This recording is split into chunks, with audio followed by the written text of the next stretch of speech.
Hello everyone. चलिए start करते हैं आज के रिवीजन के टॉपिक को। और चैप्टर 9 में आज हमें कवर अप करना है एलएलपी ऑडिट, एक बहुत ही आसान और important topic, limited liability partnership की ऑडिट। इसके अंदर हमें कुछ स्टैट्यूटरी प्रोविजंस पढ़ने हैं LLP act 2008 and LLP rules 2009 के, कि एक एलएलपी में कितने पार्टनर होने चाहिए, कितने डेजिग्नेटेड पार्टनर्स होते हैं, स्मॉल एलएलपी का कॉन्सेप्ट क्या है, कौन सी बुक्स ऑफ अकाउंट इन्हें मेंटेन करनी होती है, ऑडिट से रिलेटेड क्या रिक्वायरमेंट्स होती हैं, कौन सी रिटर्न फाइल करनी है आरओसी के ऑफिस में, एंड एलएलपी ऑडिट के फायदे क्या हैं, एंड एलएलपी ऑडिट करते वक्त किन किन चीजों का ध्यान रखना है। ये ऑडिट से रिलेटेड बातें हैं। तो पहले हम स्टैट्यूटरी प्रोविजंस को पढ़ लेते हैं, LLP act 2008 and LLP rules 2009 को। LLP is governed bye LLP act 2008.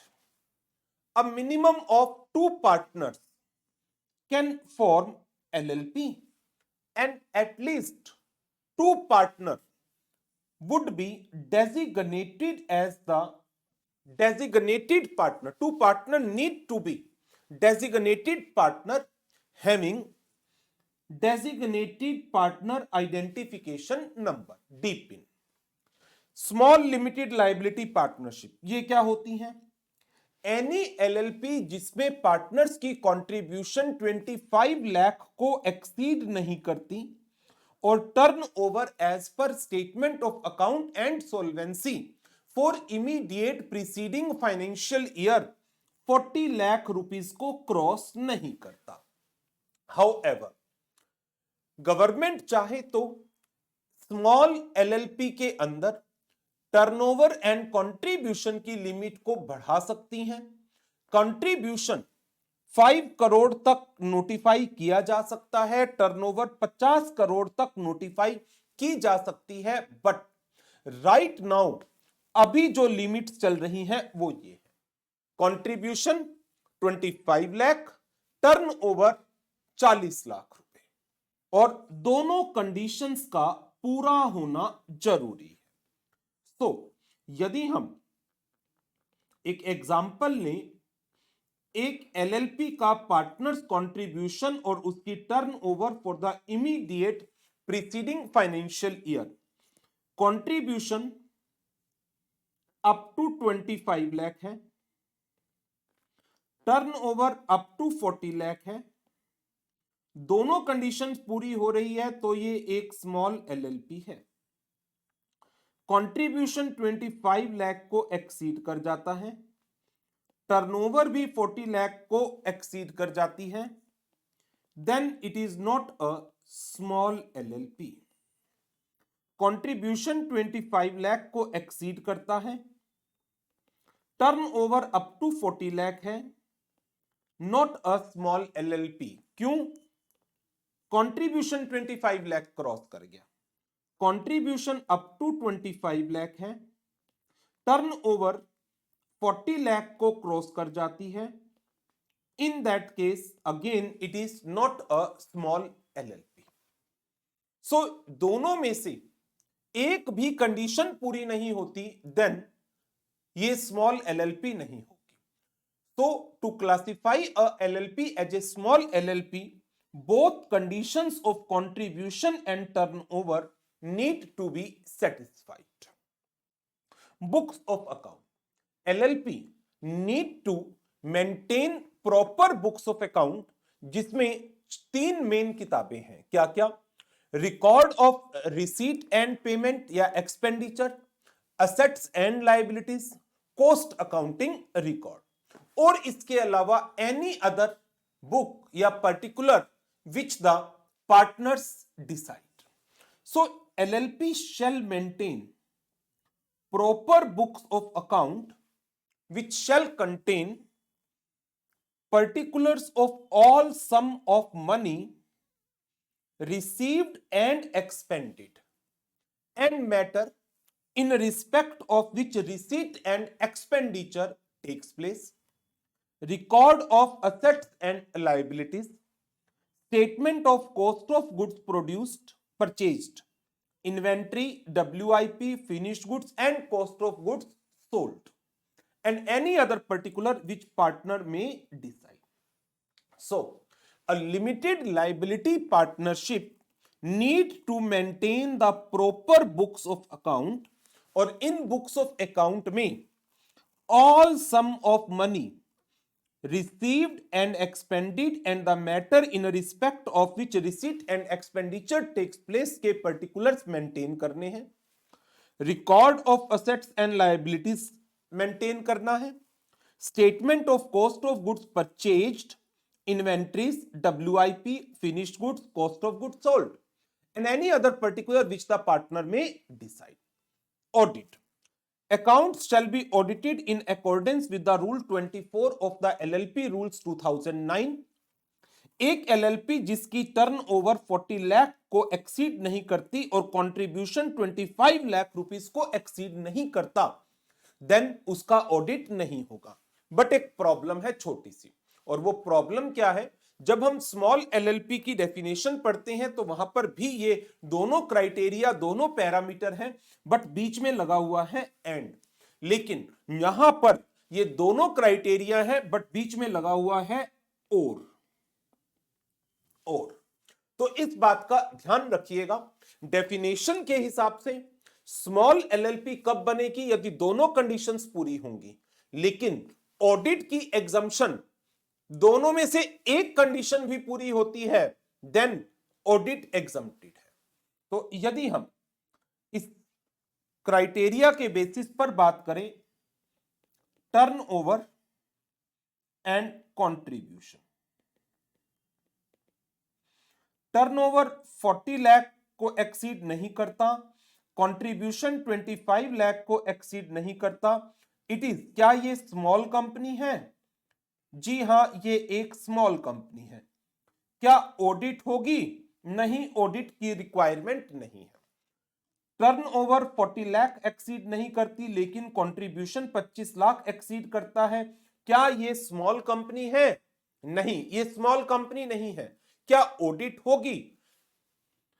ये प्रोविजन कहता है कि यदि टर्नओवर 40 लाख से नीचे है या कंट्रीब्यूशन 25 लाख से नीचे है, दोनों में से एक भी कंडीशन पूरी हो जाए तो ठीक है.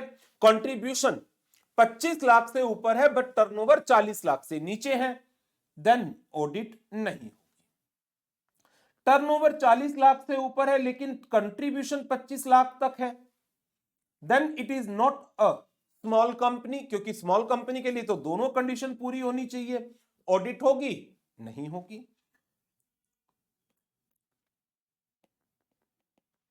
टर्नओवर भी 40 लाख से ऊपर है, कंट्रीब्यूशन भी 25 लाख से ऊपर है, क्या ये स्मॉल कंपनी है? नहीं. ऑडिट होगी? जी हां, ऑडिट होगी. ऑडिट होगी. सो अब यहां पर और वर्ड है, तो यदि हम एक लॉजिकल इंटरप्रिटेशन करें तो ये और it is to be understood as and, इसे एंड मानना चाहिए, दोनों के ऊपर ही एग्जम्पशन मिलनी चाहिए. बट एज सच अभी ना तो आईसीएआई ने इसके ऊपर एज सच कोई क्वेश्चन पुट किया है जिसके अंदर उन्होंने कोई क्लैरिफिकेशन दी हो, ना ही कोई मिनिस्ट्री की इसके ऊपर एज सच कोई क्लैरिफिकेशन है. तो आप डेफिनेशन के अंदर एंड यूज करिएगा और एग्जम्पशन के अंदर और के बेसिस पर अपना काम करिएगा. नाउ इसके बाद ऑडिटर की अपॉइंटमेंट कौन करेगा? यदि ऑडिटर एक एलएलपी का अपॉइंट होना है तो वो अपॉइंटमेंट कौन करेगा? डेजिग्नेटेड पार्टनर करेंगे. किस समय करेंगे? यदि ये फर्स्ट ऑडिटर का केस है, मींस फर्स्ट फाइनेंशियल ईयर का केस है, at any time but before end of first financial year. Second या सब्सिक्वेंट फाइनेंशियल ईयर के लिए other than first financial year के लिए, at any time but at least 30 days prior to the end of financial year. So मान लीजिए first financial year है 24-25, 1 अप्रैल 31 मार्च आप किसी भी समय ऑडिटर की अपॉइंटमेंट कर सकते हैं। लेकिन यदि ये other than first financial year है तो आपको at least 30 days before the end of the financial year appointment करनी पड़ेगी। तो ये जो 30 डेज का पीरियड है इससे पहले पहले आप अपॉइंटमेंट कर लीजिए, at least 30 days prior to each financial year other than the first financial year. Fill the casual vacancy in the office of auditor, कौन करेगा? Designated partner.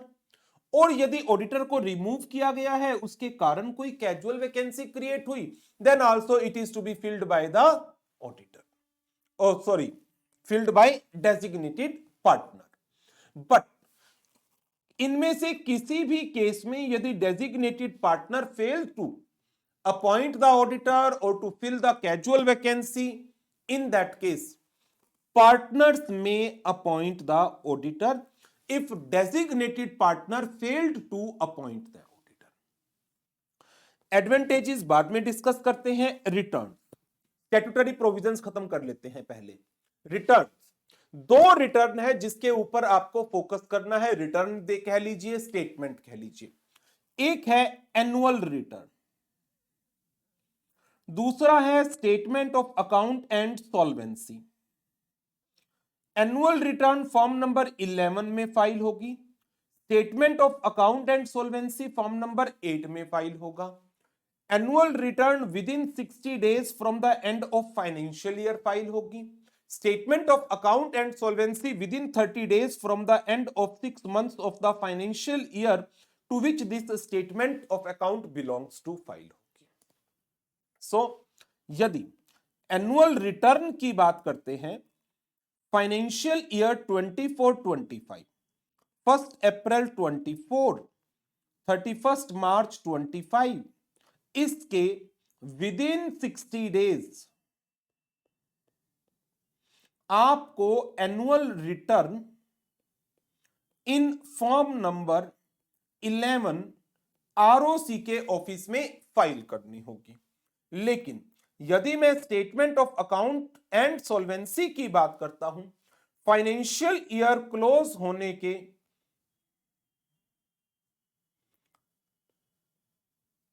6 months के नेक्स्ट 30 डेज के अंदर अंदर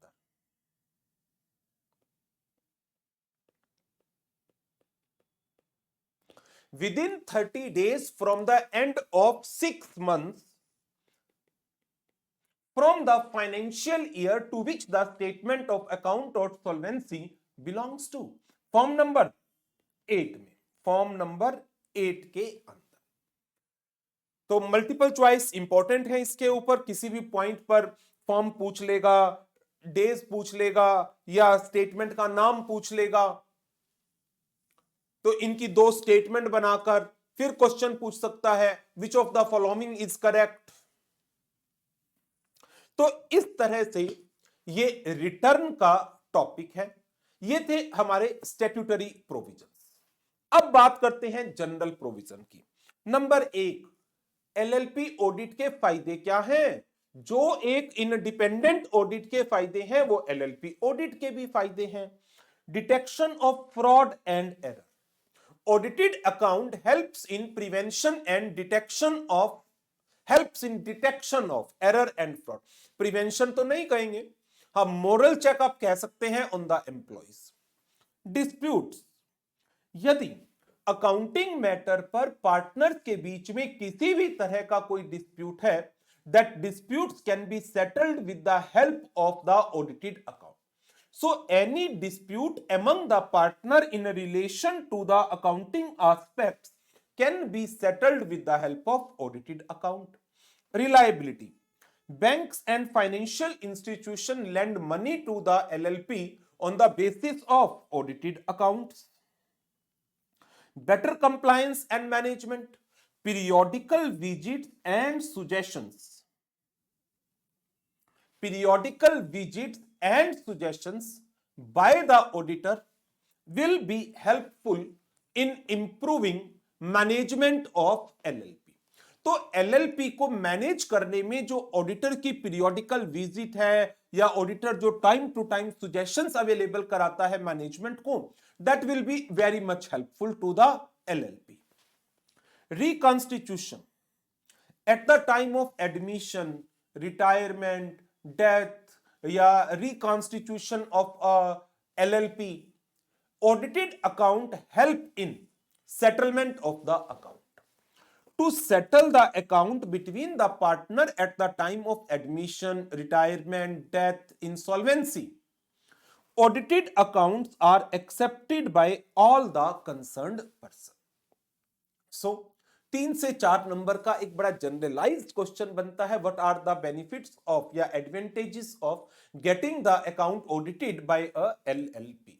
तो number 1, detection of errors and fraud, settlement of dispute among partner in relation to accounting matter, reliability, bank and financial institution rely on audited account to lend money to the LLP, better compliances and management through the periodical visits of the auditor and suggestions given by the auditor, reconstitution, admission, retirement, death, insolvency के case में to settle the account, audited accounts are being relied upon by all concerned persons.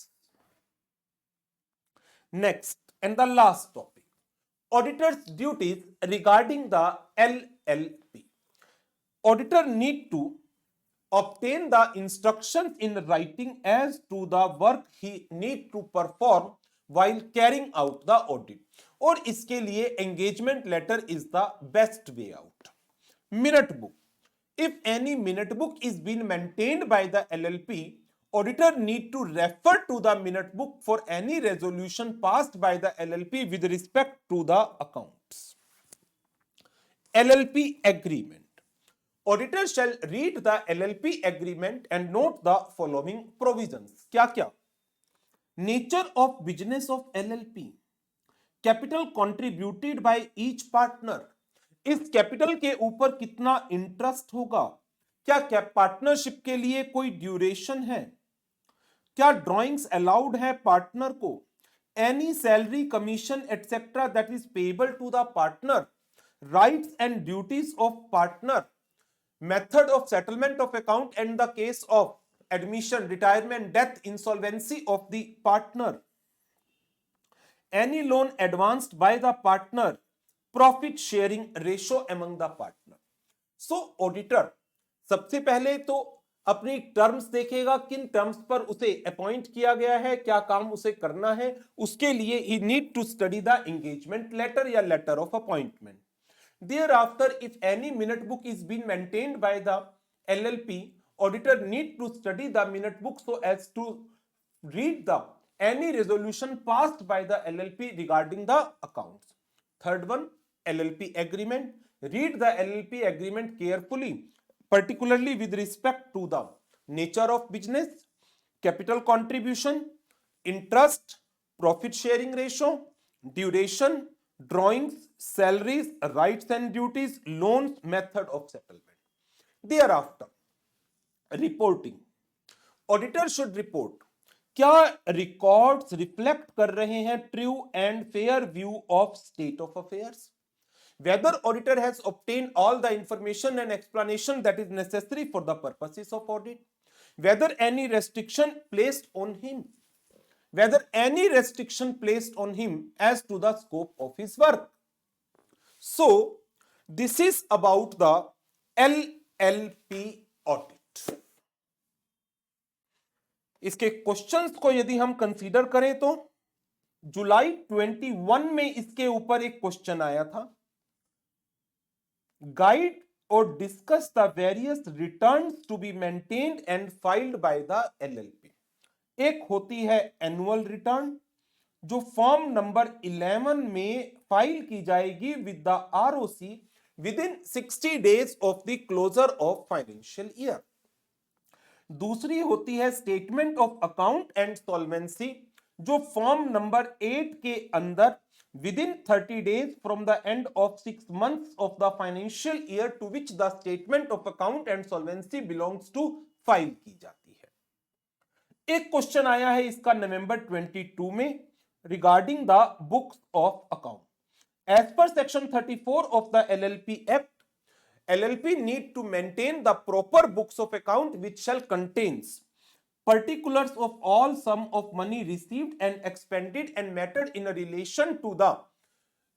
relation to which receipt and expenditure takes place, a record of assets and liabilities of LLP, statement of cost of goods purchased, inventories, WIP, finished goods and COGS, and any other particulars which the partner may decide. तीसरा question अगस्त 24 के mock test paper में आया है। Discuss the key point auditor should pay attention in the LLP agreement and reporting responsibility. LLP agreement में nature of business, capital contribution, interest, duration, drawing, salary, borrowing power, right and duties and profit sharing ratio, any loan advanced by the partner, method of settlement, etc. Reporting responsibility, whether the records reflect true and fair view, whether he collect all information and explanation necessary for his work, whether any restriction was imposed upon him. तो 3 question है, छोटा सा topic है LLP audit, but in my opinion coming exam में इसमें से question expected है, तो अच्छी तरह से रिवाइज करिएगा। बहुत आसान टॉपिक है बट इंपॉर्टेंट वन, राइट। तो इसके साथ इस रिवीजन सेशन को यहीं पर ओवर करेंगे और नेक्स्ट सेशन में मुलाकात करेंगे नेक्स्ट टॉपिक की रिवीजन के लिए। Thank you very much, good bye.